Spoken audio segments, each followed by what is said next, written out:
प्रशासन पर कानून पे हम बहुत ज़्यादा विश्वास करा। घर का चिराग बुझ गया हमारे। एकलौता भाई था इसका, एकलौता बेटा था। उसका पिताजी भी गुजर रहा था यार, यह विधवा। घर का चलाने वाला एक ही चिराग था वो जो बुझ गया हमारा। तो नहीं जड़ा बनाएंगे तेरी लुगाई ना ठाक ले जाएंगे। उन्होंने प्रेम जाल में फंसा के पैसे ऐंठने का काम कराया। उसके आदमी ने उसका साथ दिया है। और बोला मम्मी उसने मैंने ये फंसा लिया फोन पर। फिर वो मेरे तो रुपये लुटन खसोटन लग गई। उस नोटिस में नाम लिख रखा है 3 आदमियों का, दीपक का और दीपक की घरवाली का, और एक जो पुलिस वाला है जिसकी उसका भी धमकी दे गया कि जड़ा बनाएंगे, आँख फोड़ाएंगे तेरी दोनों। बहुत अभी बहुत गंदी गंदी गाली दिवाई हूँ दीपक ने। आप मेरे से छोटी है? 8 साल छोटी हूँ। आप कितनी एज होगी बेटे? 20 साल। वो फिर उसको ऐंठने लगी प्रेम जाल में फंसा के ने। वो फिर उन्होंने 8 लाख की डिमांड करी। और नमस्कार जी, मैं हूँ धर्म सोनीपत।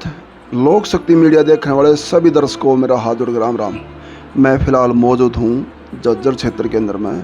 यहाँ जो तस्वीरें देख रहे हैं, नीचे बैठे हैं। नीचे बैठना मतलब तो समझते होंगे आप लोग, जिस घर में से कोई इंसान खप जाए, चल बसे, तब बैठे होते हैं यहाँ। और मेरे पास में वो तस्वीरें हैं जिसका इकलौता बेटा, इकलौता भाई, और ये उनके चाचा नीरज के, और आज वो दूसरे छोटे चाचा हैं। ये शौक के दरिया में डूबे हुए हैं। इस घर का चिराग बुझ गया बिल्कुल।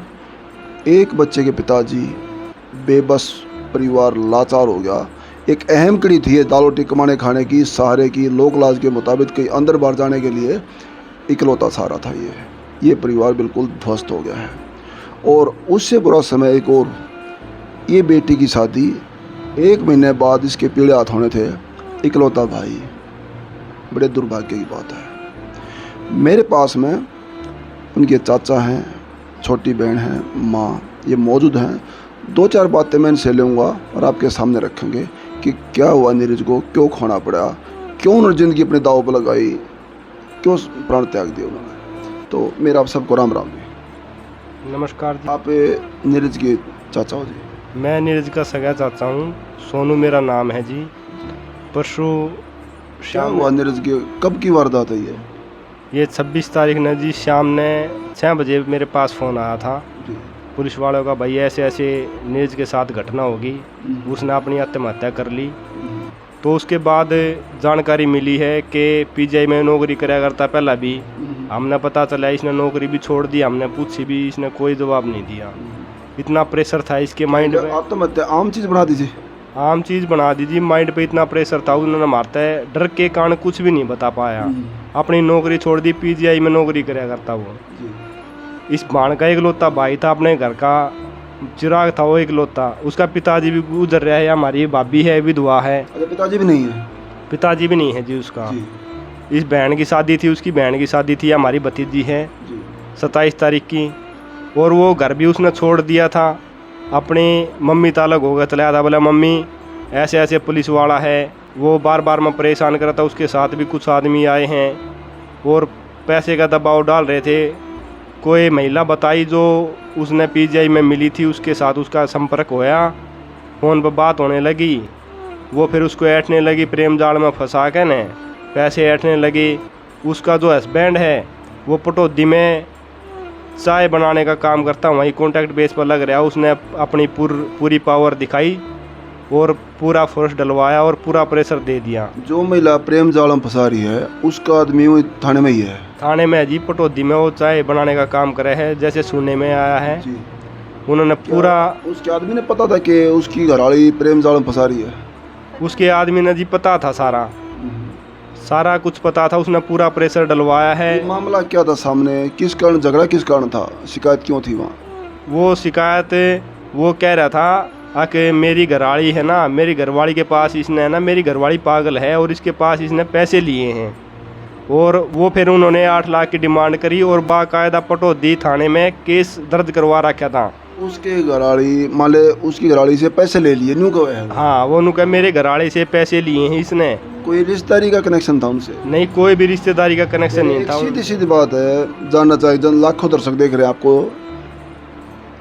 उसके घरवाली क्यों मिली, वो क्यों नहीं मिला? मतलब इसमें कुछ संदेह नहीं लगता कि एक और से पैसे लेना, उसने भरोसा भी कर लिया, पैसे भी दे दिए, इनका डिस्प्यूट भी हो गया, प्रेम जालों में फंसा लिया, ब्लैकमेल भी होगी। मतलब खुली पिक्चर क्या है, जनता जानना चाहती है आपसे। देखो जी, उन्होंने प्रेम जाल में फंसा के पैसे ऐंठने का काम कराया, उसके आदमी ने उसका साथ दिया है। और मेरे भतीजे ने फाइनेंस के पास भी पैसे उठाए हैं, उसके पीजीआई में नौकरी करता, उसके सारे पैसे उसके पीछे लगा दे था वो। और फिर उसने फाइनेंसर से पैसे उठाने शुरू कर दिए, 30,000 वहाँ से भी उठाए उसने, और फाइनेंसर ने भी उनके ऊपर दबाव दिया, मारपीट करी है।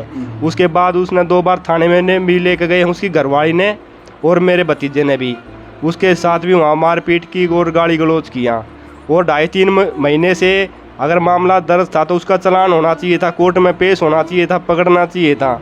अगर सुलह करनी थी ना तो उसके दादाजी तब बताई ना, हमारे पास कोई खबर भेजी उसने पुलिस वाले ने, अब भाई तेरा चाचा दादा कोई तो होगा, उसने बुला लिया उसको। मतलब केस मामला जो बताओ प्रेम जाल का, और मैं शिकायत होगी पैसे की लेन देन की। हाँ, तो मतलब केस पैसे का लेन देन मानना है या इस केस को घुमाया जा रहा है? इस केस को जी घुमाया जा रहा है, ये तो साफ साफ तौर पर देख रहा है भाई गरीब आदमी है। नहीं तो 2.5-3 महीने से उसके खिलाफ मामला दर्ज था, तो उसको कोर्ट में पेश करना था, चालान करवाना था, कानून मारपीट करनी। कानून पर जी हम बहुत भरोसा करा हाँ जी। और प्रशासन पे भी बहुत भरोसा करा हाँ। और हम तो ये बात करा पर प्रशासन और कानून हम तो न्याय दिला हुआ और हम न्याय की मांग कर रहे हैं हाँ। क्या चाहते हैं अभी आप लोग? बस जो कानून हमारा न्याय जो देगा हमने वो मंजूर है। किसको दोषी मानते हैं आप लोग? दोषी जी जो ये दीपक है और दीपक की घरवाली है, और ये पुलिस वाला भी साथ मिला हुआ था। और पुलिस वाले के साथ जो उसके वो दीपक है कोई, उसने अपने आदमी भेजे हैं पुलिस वाले के साथ, उसके कमरे पे गाली गलौज किया है। तो पुलिस को तो उनको साथ लेके नहीं आना था, पुलिस ने कार्रवाई करनी थी। पुलिस वाला आता, भाई आजा चल पकड़ के ले जाता, कि जो कानून के हिसाब से बना था, जो कानून कार्रवाई करनी थी वो करता, हम उसका सहयोग करते। कानून पुलिस वाला आया था, उसने बोलना था भाई तेरा दादा चाचा कोई तो होगा, पुलिस में ले जाएगा, थाने पटौदी में ले जाएगा, बैठाता और उसको फ़ोन मरवाता, भाई तेरे दादा का तेरे चाचा का फ़ोन मिला और इसने यहाँ बोला भाई मैं पकड़ लिया हूँ, ऐसे ऐसे बात है, हम जाते। मगर को कोई इन्फॉर्मेशन दी नहीं उन्होंने, कोई सूचना ही नहीं दी, गुमराह करे रखा 2.5-3 महीने से, कोई भी जवाब नहीं दिया।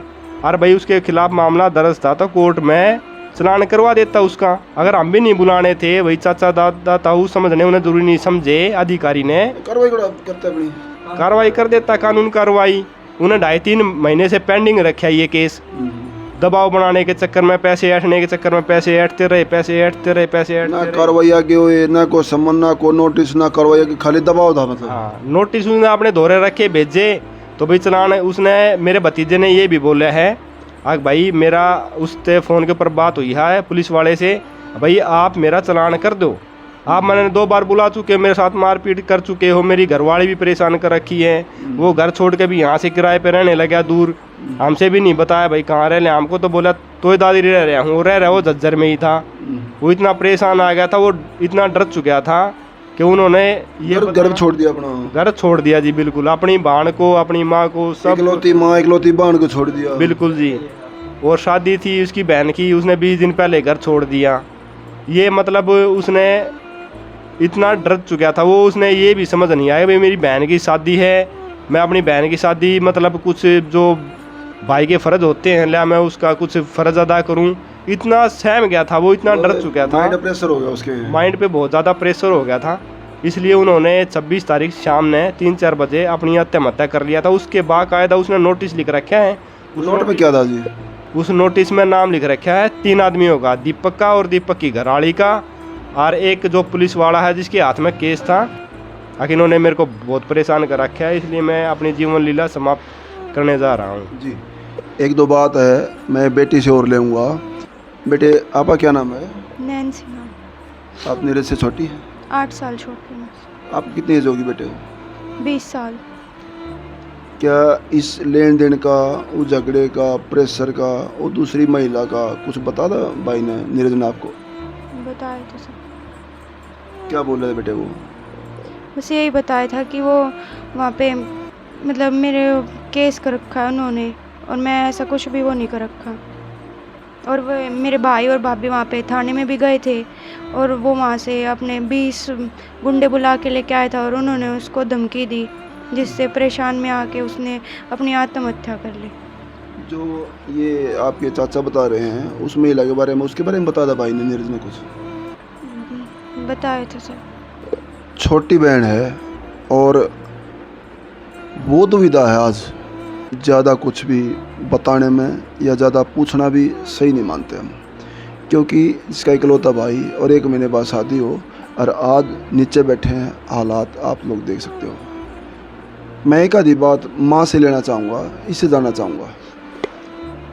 बहन जी, आप तो माँ हैं और इकलौता बेटा था आपका, आप क्या बताओ था, वो किस बात को लेकर झगड़ा है? वो पैसे का ही था या वो दूसरी महिला का था? महिला के उस तय था, वो और तक पीजीआई मजा करता और नहीं बोला मम्मी उसने मैंने ये फंसा लिया फ़ोन पाई, फिर वो मेरे तो रुपये लुटन खसोटन लग गई। अच्छा बुंडा बोल बाल कभी गया है, तब ना उठा लूँगा न्यू कर लूँगा। मका जी वो घर से लेकर गया, कदे जी रात ना आनता, कदे वो दिन में आनता, कदे कई दिन आनता भी नहीं घर पर। 3 महीने तक वो नहीं रहा है, फिर वो दुख पानता अपना सामान ना उठा लेगा, नहीं मारता बताई 20 दिन बाहर रहा, ना मारता बताई ना के मोर। उसके उस ठिकाने का पता लग गया? फिर नहीं लग गया जी, हमने तो परसों मरा है, जब्बा लग गया है, जब्बा बताई है पुलिस या नहीं। आप किसने दोषी मानो बहन जी आप लोग? जी दोषी तो वो दीपक है, नाश तो मेरा उसने नहीं करे। 3 साल की तो पोती है, मेरा बहू भी है, वो बहू तो अभी बहुत गंदी गाली दिवाई हूँ दीपक ने। वह बेचारी डरती, वह भी पियर चली गई, किराए का मकान भी छोड़कर चली गई। वाह अक मम्मी मैं क्या करूँ, तो दादरी नौकरी कराया करते दोनों। उसको भी धमकी दे गया कि इजड़ा बनाएंगे, आँख फोड़ाएंगे तेरी दोनों, तन्ना इजड़ा बनाएंगे तेरी लुगाई ना ठाक ले जाएंगे। जब जी उसने ये काम कदम उठाया है। दीपक को बोल रहे हैं चीज़? हाँ दीपक ना बोल रहा है, सॉरी नीरज को बोल रहे हैं। हाँ नीरज को बोल रहे हैं जी, दीपक है। आज आप लोग क्या चाहो बेटे? मेरे भाई को न्याय मिलना चाहिए, इंसाफ चाहिए हमें। आज वो काम हो गया है कि मुर्गे की जान गई और खाने वाले ने स्वाद नहीं आया। बेटा भी चला गया, पैसा भी जा रहा है, जिनके ऊपर आरोप लगा रहे हैं उन पर सांच से आँच नहीं। हमें नहीं पता दोषी कौन है, इसमें कितना है, क्या मामला है, लेकिन अगर दूसरे पक्ष को, हाँ जी अभी तक के कार्रवाई करी है पुलिस ने, के नहीं करे है हमें आज तक पता भी नहीं है। और हम विश्वास करा प्रशासन पे कि हमने न्याय ज़रूर मिलेगा। प्रशासन पर और कानून पे हम बहुत ज़्यादा विश्वास करा, कानून पे और प्रशासन पे हम बहुत ज़्यादा विश्वास करा। हाँ घर का चिराग बुझ गया, हमारे एकलौता भाई था, इसका एकलौता बेटा था, उसका पिताजी भी गुजर रहा था यार, यह विधवा, घर का चलाने वाला एक ही चिराग था वो जो बुझ गया हमारा। और कानून हम बहुत ज़्यादा विश्वास करते हैं, बस हाथ जोड़ के और कुछ ज़्यादा नहीं कहना चाहते, बस हमारी यही विनती है। कोई शब्द नहीं है कहने को, लाचार परिवार है, पूरा हैंडीकैप्ट हो गया परिवार एक किस्म से। अगर दूसरे पक्ष को ये लगता है ये गलत कर रहे हैं तो अपना पक्ष वो रख सकते हैं, निसंदेह, हमने कोई इतराज़ नहीं। तमाम बातों की पुष्टि मीडिया की नहीं है, पीड़ित परिवार का बताना है। और हमारी माननीय उच्च अधिकारी पुलिस प्रशासन के, उनसे नम्र निवेदन है कि इसमें गहनता से जांच हो, आरोपी पुलिस तस्दीक में जो भी हो उसके खिलाफ कड़ी से कड़ी कार्रवाई हो। और इसमें थोड़ा कहने को जा समझना। और बड़े लोक शक्ति मीडिया से धन्यवाद। सत्यमेव जयते।